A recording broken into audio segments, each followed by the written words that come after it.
If you enjoy this video, please like and subscribe. The eruption of Mount Vesuvius in 79 AD that destroyed the ancient Roman cities of Pompeii and Herculaneum was a catastrophic event. While there are several theories about why many people did not leave before the eruption, the exact reasons remain speculative. Here are some possible factors. Unrecognized signs. The people of Pompeii and the surrounding area might not have recognized the early signs of an impending eruption. Earthquakes, which were common in the region, might not have been seen as reliable predictors of volcanic activity. Lack of historical precedent. The inhabitants of Pompeii had not experienced a major volcanic eruption before. Without a historical precedent, they may not have understood the gravity of the situation and the potential for the eruption to be catastrophic.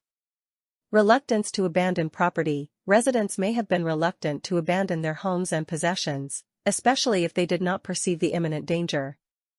Leaving one's property and livelihood behind is a significant decision, and people might not have been willing to take that step without a clear understanding of the threat. Spiritual beliefs. The ancient Romans often attributed natural disasters to the will of the gods. Some residents might have believed that staying and making offerings to the gods would appease them and protect them from harm. Lack of evacuation plans. Unlike modern times, there were no organized evacuation plans or warning systems in place.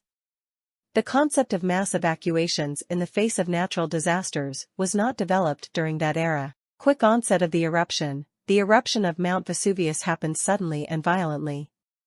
The pyroclastic flows, which are fast-moving clouds of hot gas and volcanic matter, descended upon the cities at a rapid pace. This left little time for escape once the eruption began. It's important to note that there is no single explanation for why people did not evacuate Pompeii before the eruption. It was likely a combination of factors, and the lack of historical records detailing the events leading up to the eruption makes it challenging to fully understand the decision-making processes of the residents at that time. The residents of Pompeii were living in a society with a different understanding of natural disasters compared to our contemporary knowledge. They did not have the benefit of modern scientific understanding, advanced technology, or historical examples of volcanic eruptions in their region. Earthquakes were relatively common in the area, and the signs leading up to the catastrophic eruption might not have been recognized or understood as indicators of imminent danger. Moreover, the eruption of Mount Vesuvius in 79 AD was sudden and exceptionally violent. The rapid onset of pyroclastic flows, a deadly mix of hot gases, ash, and volcanic debris, left little time for escape.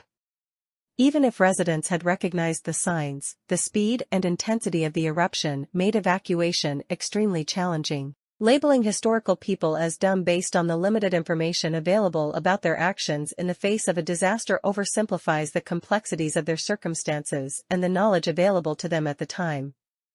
It's important to approach historical events with an understanding of the context and limitations of the societies in which they occurred.